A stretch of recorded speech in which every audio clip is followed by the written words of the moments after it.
Hey my friends, it's Brad, the Bearded Piper, and I hope you all are having a great day. It is Easter Sunday, 2023. Excuse my reach here. I want to grab my coffee.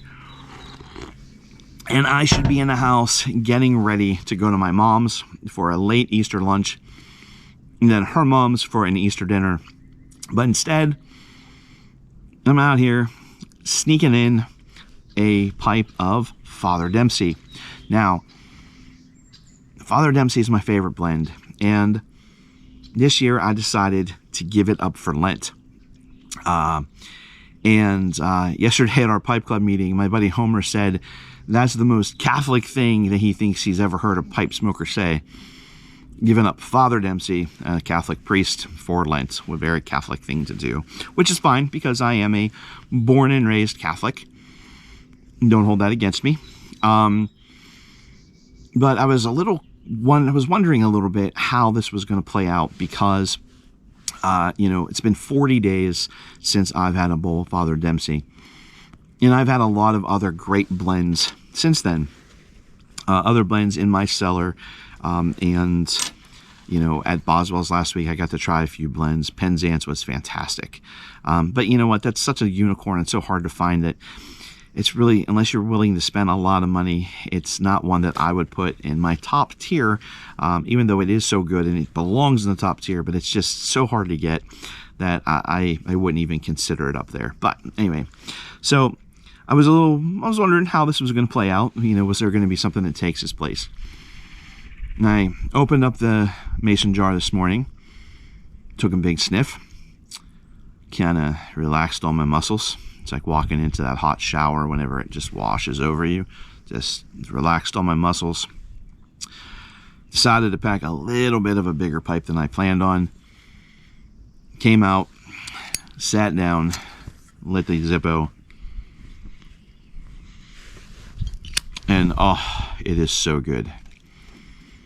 So yeah, Father Dempsey's still my favorite. That 40-day delayed gratification, does that push it even further into my favorite?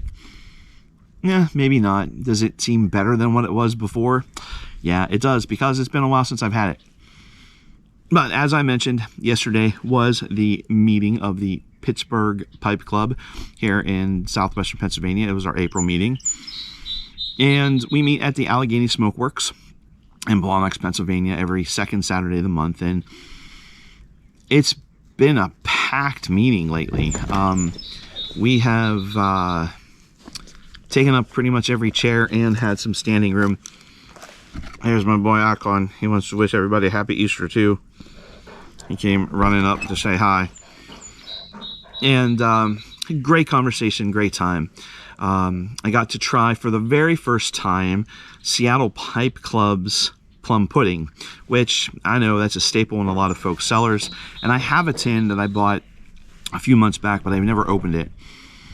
Last week at Boswell's, Cody, the smoking fireman, gave me an open tin, an older open tin. It has the older artwork on it because he said he's not really much of a fan of English blends anymore. So he gave it to me. And all week long I meant to have a bowl, but I never got around to it. So I got to have some yesterday. There's a gentleman, and forgive me, I don't remember his first name, but he's from Portland, Oregon, and he is out here taking some graduate classes, I believe at Carnegie Mellon University in Pittsburgh.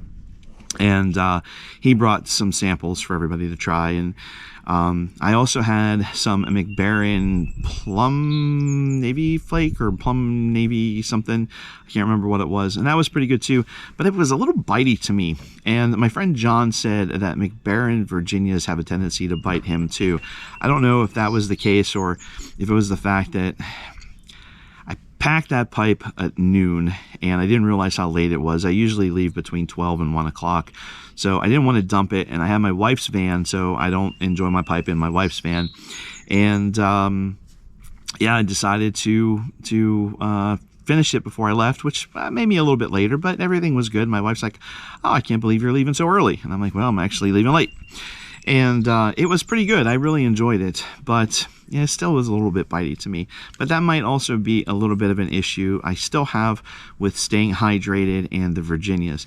A lot of Virginias will bite me depending on their prevalence within a blend. I had a bowl of Presbyterian ordained, was it Friday or Thursday or Friday, and that's a straight Virginia, and I had to be careful with it, but it didn't bite me much. But I did definitely have to watch, which I know is what you have to do with Virginias. But anyway, while I was there, I picked up 3 different Virginia blends.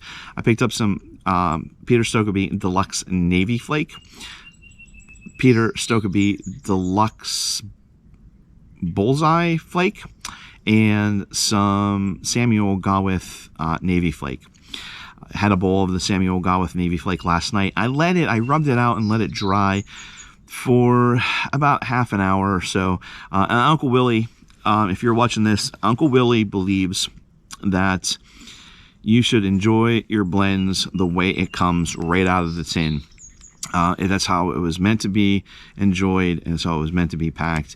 And the moisture content, those oils, those juices, however you want to phrase it, is what adds to the taste of the blend. And I get that. I understand that. I understand where he's coming from. But I still haven't learned to slow my cadence down enough that if there's too much moisture content in it, I end up steam burning the inside of my mouth, specifically the roof of my mouth. So I do let mine dry out. Sometimes I let it dry out if I have the time, if I think about it early enough and put the blend out long enough to dry.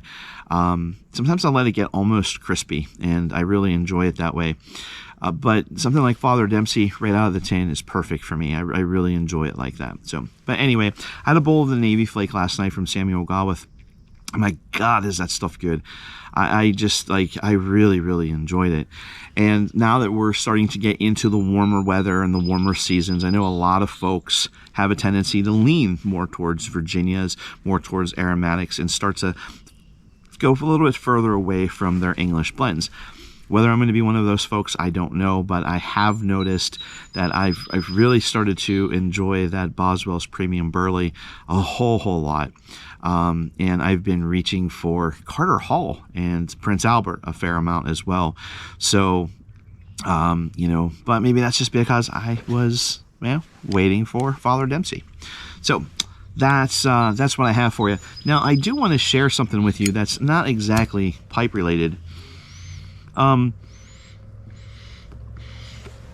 So, as I said earlier, and I think I may have mentioned this in a video before, no, I probably didn't, but I was born and raised Catholic, and I'm a Christian, and I don't want to turn this into a religious video by any means, and I don't want to turn my channel into a religious video, but one of the things that, and this is crazy, if you've watched my New Year's resolution video and how much of a non-reader I was all of my life until the beginning of this year, I was one course away from an English literature minor in college. And one of my favorite classes that I took was a poetry class. And another favorite class that I took was I really enjoyed public speaking, but I took an oral interpretation course. The professor's name was Dr. Waxwood, and I chose one of my favorite poems to share with the class for a graded presentation. And I think that poem, I read it every year on Easter Sunday because it does have some religious undertones to it, and I clicked off of it on my phone. And that poem is The Lamb by William Blake. And for some reason, it resonates for me with Easter, although it may be a better Christmas poem, just based off of the fact of the time frame of the lamb in the poem. So if you don't want to listen to it, I want to say thank you.